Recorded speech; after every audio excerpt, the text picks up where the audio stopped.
So, Mark, 3 days on, I'm just wondering whether from a race engineer's perspective, whether the events at the McLaren pit wall and the resultant actions on the track have made any more sense to you. Well, if anything, it's just got worse the more I've thought about it. Um, it, it's just so difficult to sort of understand.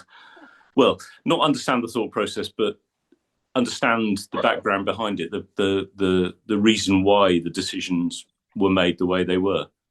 Um, I can understand why the first car on the road, you are the one that's got everything to lose, and it is the most difficult place to be to make a choice like that when it comes to a safety car. And the further back you are, the easier it gets. Right at the back, you have absolutely nothing to lose. But the situation was that I I would have thought they'd have done the prep in the morning to see that in that situation, the most likely thing was that everyone else would stop, because with two stops to make, it's a guaranteed 10-second gain. So that's the bit I don't get. The fear of failure, I think, is what's come into it, and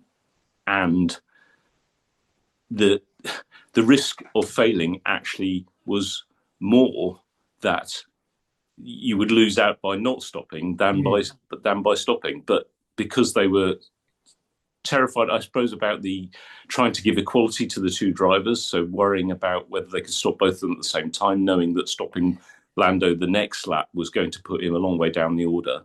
I guess all that just overwhelmed them in the moment and led to them making a poor choice. I think for Max, he has to win or try to win every race, doesn't he? Yeah. So as soon as he saw that Oscar hadn't stopped, it was a no-brainer for him to come in. Yeah. I don't know if they made a box to overtake call, but it was just it probably didn't feel like it on the Red Bull pit wall, but actually it was an easy choice. And once that choice was made for everyone behind, including Lando, it should have been a no-brainer to follow him in. But that's the next point where it goes wrong, isn't it? We've talked, you and I, quite a lot about strategy departments and the race engineer's job on the pit wall and the interface thereof. And I'm assuming that in the strategy department at McLaren, there was a point at which they must have known that if a safety car came out, it would be better to come in and change tires. Well, in that situation. And I'm wondering whether they've got themselves to the point now where, for example, it might have said, if a safety car comes out after lap 10, we will come in. And they're so rigid now in terms of the way they look at their numbers that it was, oh no, it was only lap 7, we'll keep him out. Was that a possibility that they're getting into that situation? It is quite possible, yeah, because the strategists will have worked very hard overnight and come up with a whole range of scenarios. They will have determined the cut-off points where decisions like that would be made. And quite possibly they had decided that a later lap was the point where they thought people would stop. But the simple fact is that lap 7 was where you could do the rest of the race and stay within Pirelli's maximum lap count for a set of tyres. So in reality, it was set by that. And they didn't really need to they didn't need to bring other factors into it, really, because that was the deciding factor. But the other point was, of course, that when they did come in and then go out again, they were both in traffic. Yeah. The strategists are not able to predict that, though, are they? Or are they? No, they should have been able to predict that. And in fact, this is what makes it really bad, in my opinion, is that Fernando actually gave them a lucky break. I mean, it would have been far, far worse if Fernando hadn't been tyre saving in the way he did, and such that Oscar was able to stop without only losing the position to Max, but for Lando only losing, what was it, another 2-3 positions. Yeah. If Fernando had driven at a regular pace, they'd have been buried in the midfield. And whilst there was some thought that Oscar might be able to catch back up to Verstappen, Max towards the end, if it had played out without Fernando's involvement, he'd have had no chance whatsoever. So this is the thing that I don't understand, is where the risk of that occurrence coming in didn't play a bigger factor in the decision-making process. But it's very easy to say in hindsight. I know, and I'm fully aware of how irritating it can be to hear what everyone else thinks after the event when you're in that position. I've been there, and it's horrific. But it does show a definite weakness in the thought process coming in, because they had such a fantastic car that weekend. I mean, the circuit was made for their car. Oscar was just absolutely on top form. I mean, Lando made a small mistake in qualifying that put him P2. He just wasn't getting turns 4, 5, and 7 quite right, going in a little bit too aggressively. But it was a weekend that was made for them to be a solid 1-2. What did you make of Will Joseph's comment that in staying out, we're giving ourselves more flexibility at the end of the race, and everybody else has lost that flexibility? What do you make of that? That was just fluster, wasn't it? That was just, we've made a terrible choice. I'm sure he's been straight on the radio to the strategist saying, what are we doing? What can I say? And in the heat of the moment, there was the flustered response of it just gives us more flexibility. But which is nonsense, of course. It was the opposite. Yeah. It put them in the tightest of corners. Yeah. And so that was just what can I say to try and not make it seem so bad. Mark, you've correctly pointed out how well Oscar was driving in Qatar. How do you see it now going into Abu Dhabi? Everybody's saying, of course, that Abu Dhabi is a great circuit for Lando, should be good race for him. But I can't see Oscar now being slow in Abu Dhabi. I don't know what your thoughts are. Well, I'll be honest, I don't see why he should be. But then I didn't really see why he struggled. Yeah, he did in some of the previous races. Yeah. I mean, I would say Brazil, Interlagos, Lando was absolutely brilliant on his corner entries. Turn 1, turn 4, he was just on fire there. Yeah, and in a similar way to how Oscar was in Qatar. So I'm not sure why either of them should struggle going into Abu Dhabi. I think it's another circuit that will suit their car very well because of the mix of corners. Slightly lower speed in general, so maybe not quite as big an advantage as they had in Qatar. But it should suit them very well, and they should both perform very well. I mean, realistically, we should still be looking at Lando winning the championship if all things go as they should. But this sort of situation can always occur again. And who knows what the outcome of that would be. The Red Bull RB21 is so irascible now. It's almost a question of, do you think this will be a good weekend or a bad weekend for it? It's almost impossible to predict it, I think. But what are your thoughts on how that car should go around Abu Dhabi? Yeah, it could well be net best of the rest. I think it'd be nip and tuck between the Red Bull and the Mercedes as to which will be the next best car. It's still not as good a car as the McLaren. I mean, you could see in Qatar that Max was struggling in the highest speed corners, 13, 14, 15. He just wasn't as quick as the McLarens were, which was true, in fact, of pretty much every other car, surprisingly, except the Ferrari, which was still slower than the McLarens in those corners, but actually about the next quickest car. The problem for Ferrari was but Max was quite good in sectors 1 and 2 in the back half of the race, wasn't he? Even compared with Oscar. Yeah. I mean, the race is that a pointer for Abu Dhabi or not? I suppose what I'm talking about is the difference between race pace and qualifying pace. Yeah. I think in the qualifying scenario, the McLaren should be head and shoulders above the others. Well, not head and shoulders, but it should be a couple of tenths, which in Formula 1 terms is head and shoulders. Come the race, those differences do reduce. It looks like the Red Bull's very good on its tyres with Max managing very well.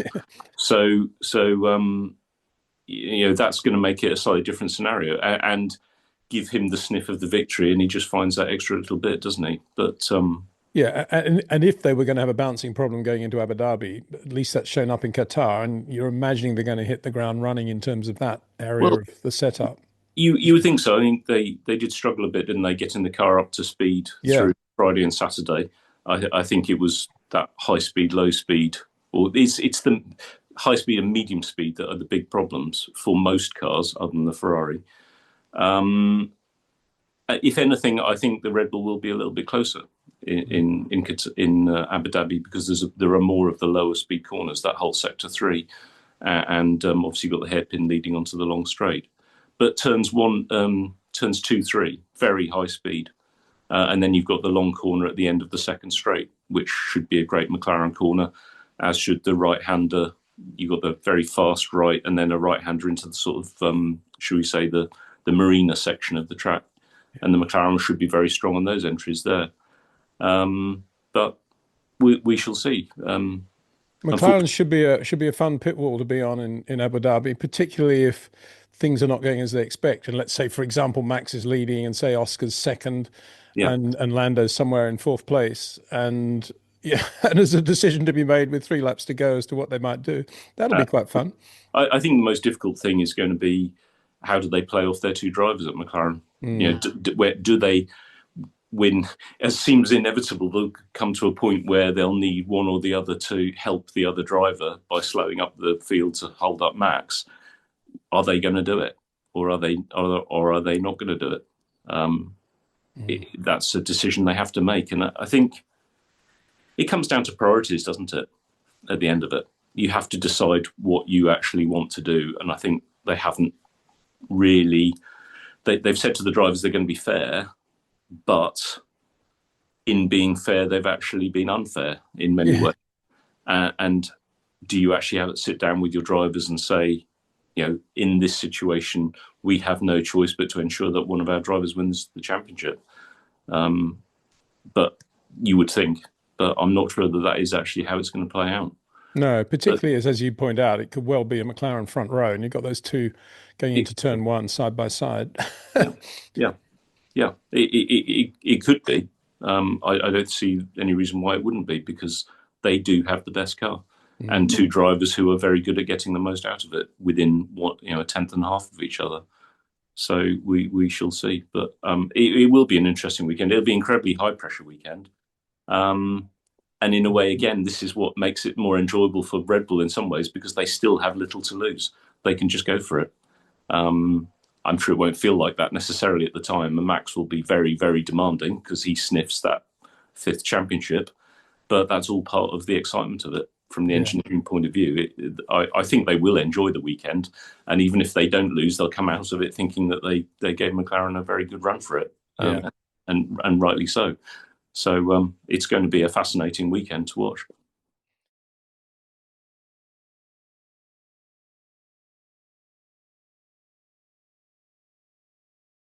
Good. All right, buddy. We'll chat over the weekend anyway. Have a good one. What's it like? What's the weather like with you? It's actually a beautiful day today. So it's pretty chilly, but it's good. Lovely. Oh, excellent. Horrible day yesterday again, but it just seems to alternate at the moment. It's really bizarre. We don't have consistency in anything. No, least of all Red Bull RB21s.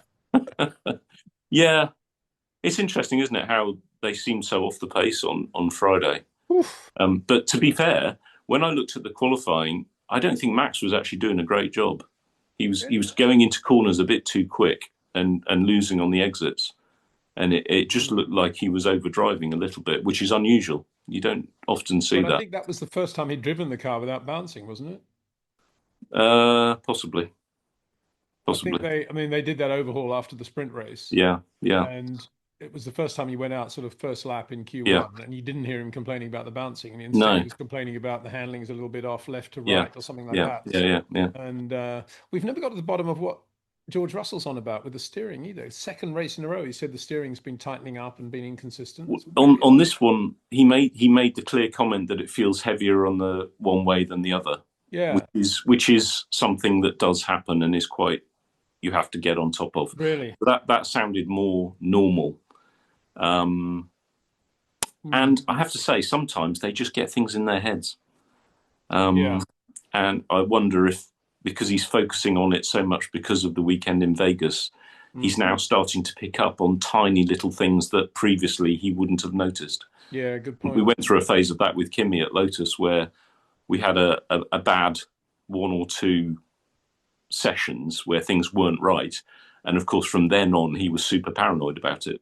And then it got down to the tiniest of things that normally wouldn't have been an issue. And he started to kick off about them. And we ended up having to do a massive program to try and eradicate every tiny little flaw, and it cost us, time, effort, and resources that would have been better spent on other things. But unfortunately, that is the risk with these guys. It is. I always used to feel it was a bit like walking a tightrope, and just if the wind blew them very slightly off balance, the resulting sort of mental instability that you get after that just causes more and more damage. You're reminding me, I don't know why, but it's kind of connected. You're reminding me with Jacques Villeneuve at Williams when, remember you said those unbelievably baggy overalls, picking around his crutch area and everything, really baggy.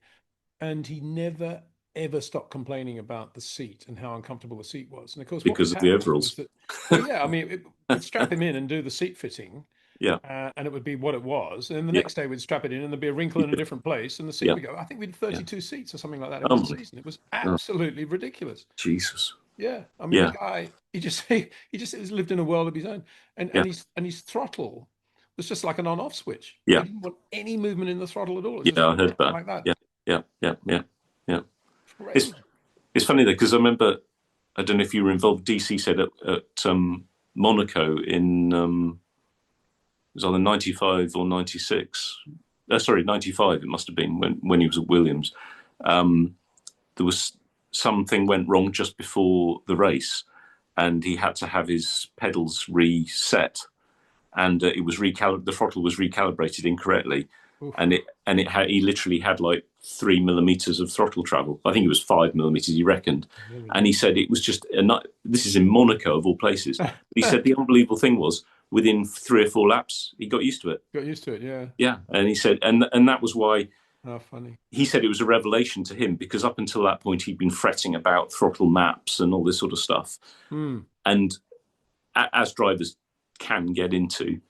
And he said that was it just showed him how little actually it matters. It's all about getting used to what you've got. And it is so important. It is. It really is. But sometimes drivers think that there are these fixes for things that actually aren't fixable. Yeah. And it is just up to them to get their heads around them. They're fixable, so in their hands. That's the point, isn't it? Yeah. It's such a... And I think this is one of the biggest problems with young drivers as well, is that they grow up, they come through teams, who just give them everything and try and pander to them constantly. And they end up believing that everything they do is perfect and that the car must be fixed to them. And it's so wrong. It's so wrong. And the best drivers don't believe that. The best drivers know how to manage things. And that's why quite often I think young drivers have a problem graduating from, say, Formula 4 to Formula 3 or 3 to 2. It's because things aren't the same. And they immediately think, I want my race engineer from my old team. This new race engineer doesn't know what he's doing. And it's often that. And it's usually exactly what you've just said. The F2 engineer is saying, just get on with the job, because that's the way he's always done it. And he's right. Yeah, and all that mollycoddling, I agree with you. And it all starts in karting. They're walking around with their laptops and their motorhomes and debriefing, and it's all wrong, in my opinion. There's something to learn. There is useful stuff in there. Yeah, but you've got to balance it with absolutely. It's got to be give and take, common and not sense. just take. Yeah, absolutely. Yeah, but and anyway, I think I better crack on, Mark. And I do. Well, you've got your life. No, brilliant. These are always the best chats anyway. But thanks so much. We'll talk again soon, buddy. Thank you. Yeah, absolutely. Just give it a shout. Bye-bye. Bye.